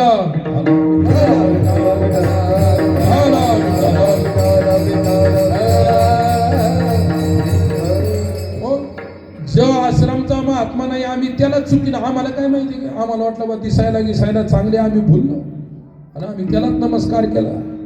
जो नंतर कळालं की हा नमस्कार करायचा सुद्धा लायकीचा नव्हता, नुसता गाव मामा होता, इकडे तिकडे भाकरी मोडणारा, खाणारा, पिणारा, मस्ती करणारा. आणि मग त्यानं म्हटलं राहा म्हणे, काय तो गेला उठून. असली महात्मा जो आश्रमचा होता तो आला. बोले कहाँ से आए? हमने कहा ऋषिकेश. किसको पूछ के यहाँ रुके? हमने कहा महंत जी को पूछा. वो लवाड़ कहीं हरामखोर महंत है क्या? बोले वो ऐसा ही दिन भर घूमता रहता इधर उधर. हमारा क्या माहिती है. हमने बाबा जी क्षमा करिए, हमको पता नहीं तो कौन थे, उनके कपड़े वगैरह देख के. बोले यही तो बात है, कपड़े देख के ही भूल जाते वो लोग. अरे भैया हमको पता नहीं वो कौन था क्या था, उनको पूछा ही कैसे तुमने? हमने कहा बाबा क्षमा करो, हमारी गलती हो गई, लेकिन हम रात को कहाँ जाए, आपके श्री चरणों का आश्रय दीजिए हमको. पुष्कळ आम्हालाही बोलला, ते जो ज्याला विचारलो तो त्यालाही खूप शिव्या द्यायला बोलला. ठहरो बोले कोई बात नहीं, नियम पता है तुमको? बोले हमने कहा बाबा जी नियम बता दीजिए. बोले घंटी हो जाएगी भोजन की, 3 बार घंटी बजती है, और एक बार घंटी पहली बजी तो तुरंत हम पंगत में पहुंचना, और घंटी होने के बाद जब पंगत में आओगे तो उठा दिया जाएगा। आम्हाला दिवसभरचे आम्ही उपाशी, गोरे होते, काहीच नव्हतं पोटात, घ्यायला काही पैसे नव्हते, है की नाही? घ्यायला पैसे नव्हते। दादानं जर त्यावेळी हे पैसे दिले असते तर आम्ही कशाला गेलो असत्या मठात, मस्त इकडंच खाल्लं असतं, कुठं घेऊन हे करत, पैसे नाही काही नाही, इतकी कठीण परिस्थिती। आणि ते महात्मा बोलायला लागला, हा म्हणलं आम्ही घंटीवर ध्यान ठेवतो, अब आरती हो जाएगी, आरती में खड़े होना, आरती आती है क्या? आता त्याच्या आरत्या काय आम्हाला येत नव्हत्या। आम्ही संन्यासी लोकांच्या आश्रमात, ते बैराग्याचा आश्रम होता, आमचे नियम वेगळे, त्यांचे नियम वेगळे असतात, पण कशाला नाही म्हणता म्हणलं हो, पण त्यानं जर म्हणून घेतले असते तर किती कठीण झालं असतं। ते बरं झालं म्हणून दाखवा म्हणून म्हटलं नाही। हा बोले साहेब आती आती हमको काय। मग झाली आरती सुरू, आम्ही एकमेकाला चिमटे घेतले, म्हणलं आपल्याला येत नाही पण होट तालावर हलवा, म्हणजे त्याला समजेल की याला आरती येते, होट तालावर। नवीन नवीन अशा आश्रमात गेले, कुठे संस्थेमध्ये गेले, तिथं भोजन करताना 15 वाद्य म्हणायला लागतो, नवीन पोरायला काही येत नाही, मग ते दाखवत नाही आपले येत नाही, मग ती बरोबर तालावर असे घोटा हलवतात। हे आम्ही आता अनुभवलेल्या गोष्टी सांगतो, जुन्या गोष्टी, पण नवीन काळातही सुद्धा ध्यानात ठेवायसारखे। मग काय झालं, झाली आरती, आरती झाली, भोजनाची घंटी वाजली, बोललं गेलं आम्ही फास्ट, बिलकुल आम्ही तयारीतच होतो, जशी पहिला ठोका पाडला की लगेच ताटावर जाऊन बसलो, हा बसले। आता तिथं प्रत्येक आश्रमचे संप्रदायाचे वेगवेगळे नियम असतात, त्यांच्या मठामध्ये मग आम्ही बसलो, तिथं काहीच नव्हतं दुसरं, डाळीचं पाणी आणि भात खायला एवढंच होतं, त्यावेळी मठातही गरिबी होती, इतका पैसा नव्हता। मग आम्ही असं बसलो, आम्हाला ताटं दिले, ताटामध्ये आता तिकडची कशी ते बिहारी लोक, बंगाली लोक, त्या आश्रमात ते उडीसाचे बाबा होते, ते उडिया लोक, ते भात खातात जास्त, मग वाढणाऱ्यानं जशी बादली आणली की 2-2 वंजुळी एकाच्या ताटात टाकल्या। आता आम्ही इकडं आपले महाराष्ट्रीयन, आपल्याला वाटलं इतकं काय आपल्याला धकणार नाही, आई म्हणलं बापरे इतकं नाही, आम्हाला असा हात केला, म्हणून थोडंच टाका, थोडं घेतलं, बाकीचे 2-2 वंजुळी अशा प्रत्येकाला मिळाल्या, अर्धे ताटं त्यांचे भरले, आणि आमचं नुसतं खालचं बुडही नाही भरलं, आम्हाला नियम माहीत नव्हता। मग आली डाळ टाकली, त्याच्यावर डाळ त्यानं टाकली, यानं टाकली, सर्वच्या त्याच्यावर डाळ वाढली। पहा त्याच्यामध्ये असं होतं की दोनदाच वाढ व्हायची, आणि आम्ही ज्या आश्रमात राहायचो ते पोट भरेपर्यंत वाढील वाढ चालूच असं, आणि त्यांच्या आश्रमामध्ये 2दा भात वाढायचा आणि 2दाच वरण वागायचं, तुम्हाला जेवढं पाहिजे तेवढ्या घ्या, पण 2दा मध्येच घ्या। ज्याला नियम माहीत नाही त्याला काय माहिती। आम्ही काय केलं तिथे, आम्ही इतकं छोटं घेतलं, आमच्या अगोदर त्यांनी ते 2-2 हे डोका होते अशा त्या संपून टाकल्या, ते भात खायला पटायचं, आम्ही चाललं हळूहळू असं काय, आणि मग डबल वाढ आली, आम्हाला वाटलं आता पोट भरत, आपल्या आश्रमात तसं असेल, पुन्हा थोडासा घेतला, आणि मग हरिबापून डाळीची वाढ, आमची पहिली डाळ उरलेली होती, म्हणजे याच्यात तर काम होतं आपलं, मग त्या पहिल्या डाळीत आम्ही डाळ काही घेतलेली, पण आमच्या अर्धच पोटी राहिलो, आणि मग शेजारच्या महात्माला आता वाढ येत नाही का, बोले 2 ही बार मिलता यहाँ पे, तीसरी बार नहीं मिलता, क्या साधु है का शैतान है, नियम भी पता नहीं, अरे भैया हमको क्या नियम क्या पता है। मग ते झालं, उपाशी झालं शेवटी, आणि मग रात्री ते महात्मा आमच्या रागावलेत होती, कारण आम्ही त्यांना विचारलं होतं, नकली होता त्याला विचारलं, तो पळून गेला, तो निघून गेला, काहीच नाही, आमच्याजवळ आथरायलाही नाही, पांघरायला नाही, जेवढे अंगावरचे कपडे होते तेवढेच होते, थंडी मी म्हणते। मग काय झालं, आम्ही तिथले असं पोतं पडलेले होते, पोते 2-3 ते घेतले, खाली टाकले, आणि बाहेर वसरीमध्येच, आत खोलीत नाही काही नाही, आणि बाबा कसे तरी अंगावरचं होतं ते घेतलं, आमचं कपडा नेसायचा कपडा अंगावर घेतला, कुत्र्याच्या पिल्यासारखे असे पडून राहिलो, थर थंडी वाजू लागली। बाबाजीने आम्हाला असं धारेवर धरलं, थोडं चुकलं की बस शिव्या, थोडं चुकलं की बस रागवायची। रात्र झाल्यानंतर रात्री 11:30-12च्या दरम्यान जे अतिशय कठोर शब्दानं बोलले होते, काय तेच महात्मा रात्री 12 वाजता खाली आथरायला अशा गरम कंबल आणि अंगावर घ्यायला त्या ठिकाणी ब्लँकेट आणले, आणि आम्हाला असं इकडं सरकवलं, आम्हाला त्या ह्याच्यावर टाकलं. आम्ही काहीच म्हटलो नाही. म्हटलं आपण काही बोलायला जावं तर रात्री दगडा व्हायचा, काहीच बोललो नाही. त्यांनी आम्हाला अंथरूनही दिलं, अंगावरही टाकलं.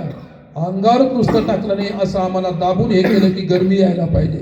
काय वरून जरी कडक होते पण आतून इतकी दया होती. आम्ही आतल्या आत रडायला लागलो की किती प्रेम आहे. विठ्ठला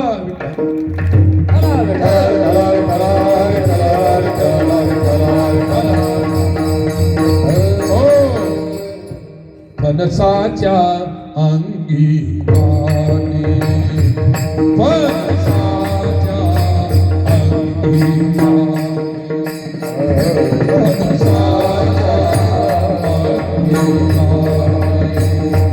पाणी, फणसाच्या अंगी पाणी. आता अमृताचे साठे, आता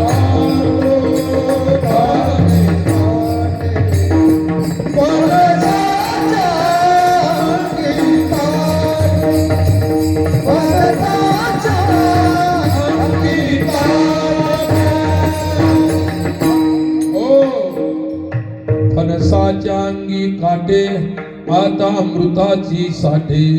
फणस दिसायला वरून काटेरी असतं, पण कापल्यानंतर अमृतासारखे मधुर गर निघतात. तसं साधूचं जीवन असतं. वरून किती जरी कडक असला पण आतून इतका स्वज्वळ आणि विनम्र, काय आतून इतका प्रेमळ असतो. त्या महात्म्याचा आम्हाला लक्षात आलं. म्हणून इथे नामदेवरायाने याच आशयाने म्हटलं, माझे जीव प्राण अंतरीचे. अरे ज्याच्या अंतरात प्रेम असतं तो प्रेम खरं दाखवू शकतो. त्या महात्म्याने रात्री आम्हाला झाकलं तर आम्हाला आठवण आली की किती दया आहे. रागवत होते ते आमच्यासाठीच, आमच्या कल्याणासाठी रागवत होते. आणि जे प्रेम देत आहे, कारण जीव प्राण अंतरीचा साधू आहे. विठ्ठल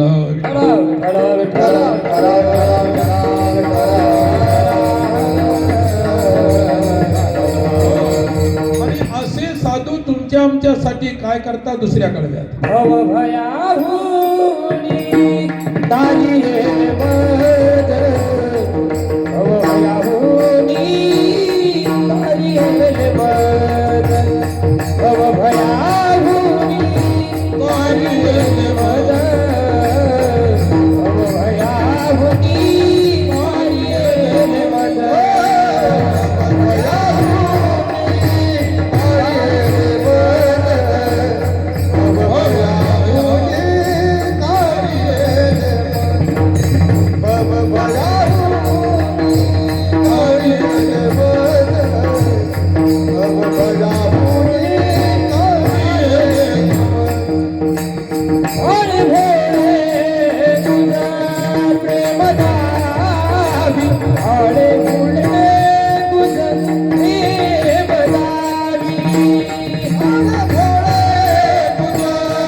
मज भाळे बोळे गुज प्रेम दावी.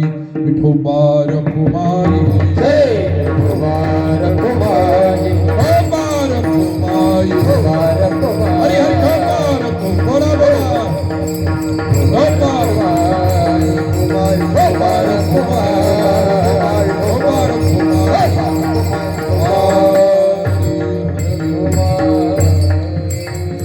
हो असे जीवप्राण असणारे संत भवभयाहुनी तारियेले, म्हणजे भव म्हणजे संसार, भय म्हणजे द्वैत, भय म्हणजे मृत्यू, संसार भयापासून जे तारून टाकतात.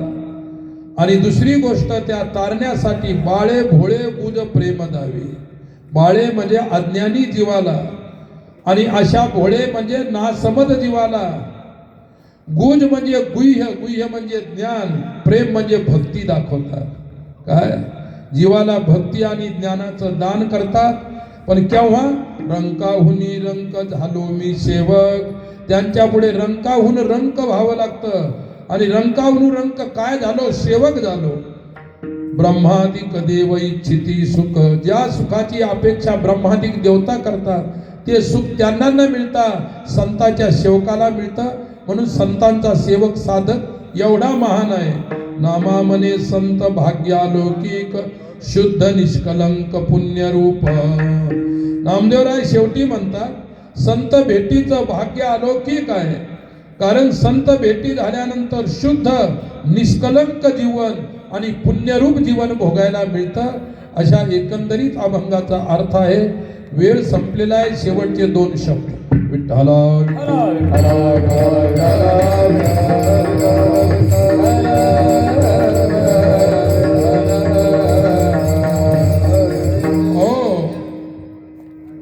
आज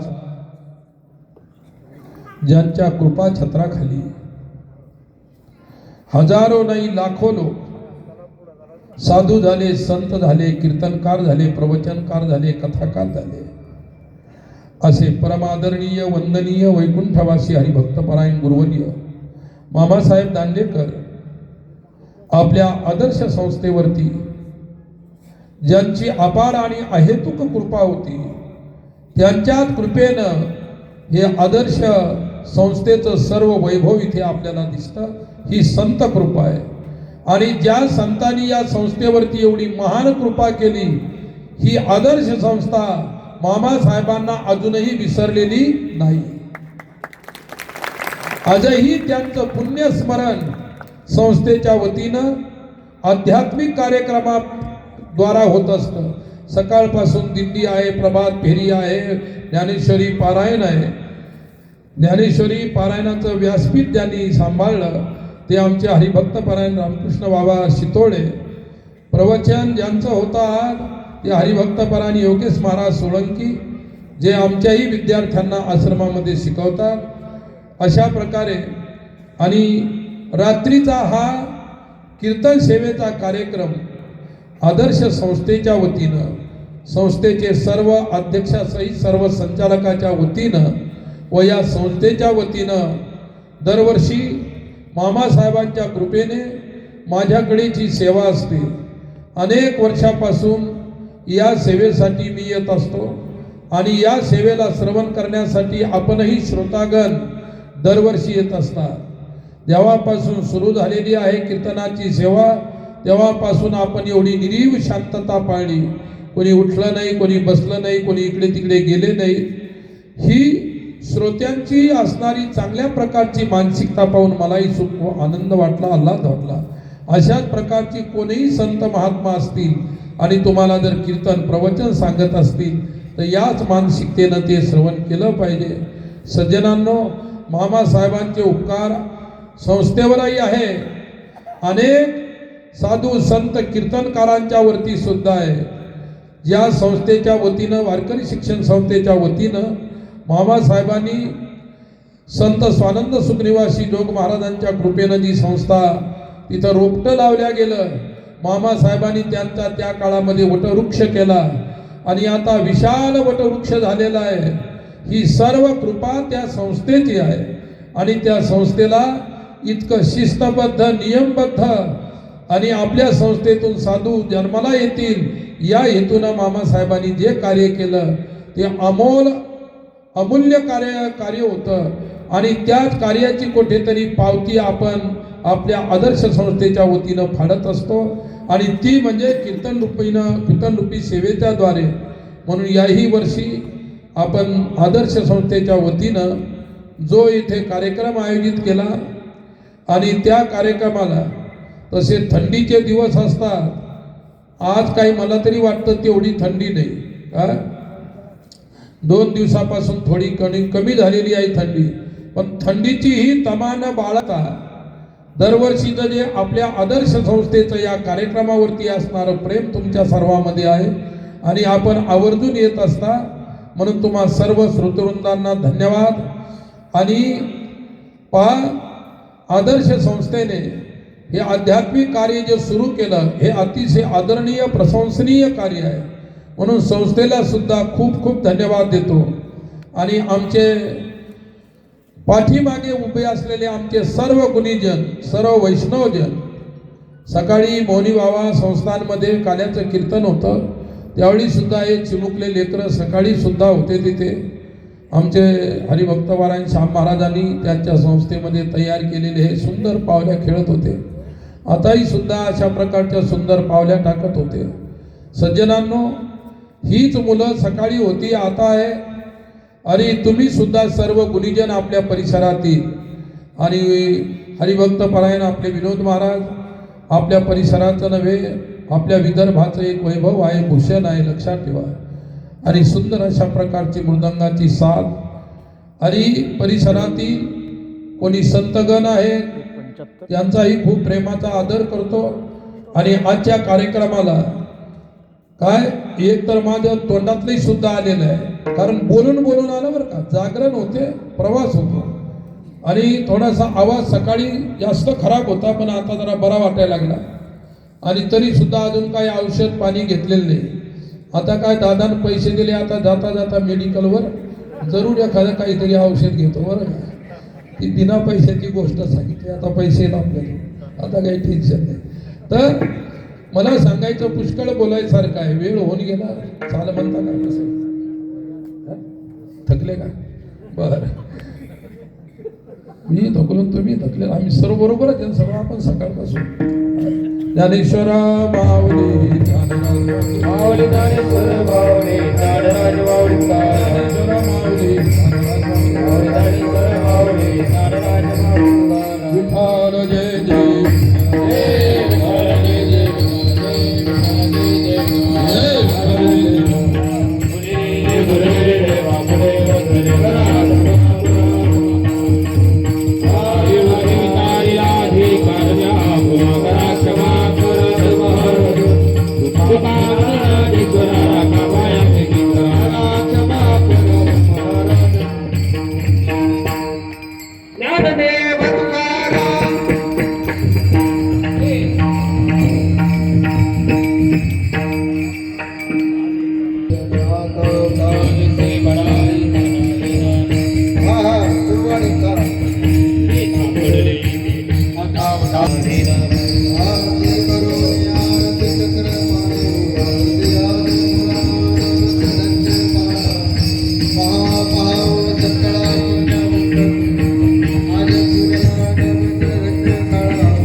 नळदेव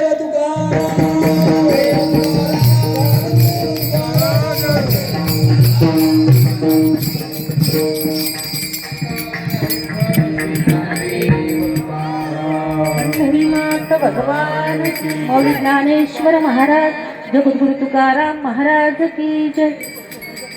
सर्व भाविक भक्तांना एक महत्त्वाची सूचना आहे.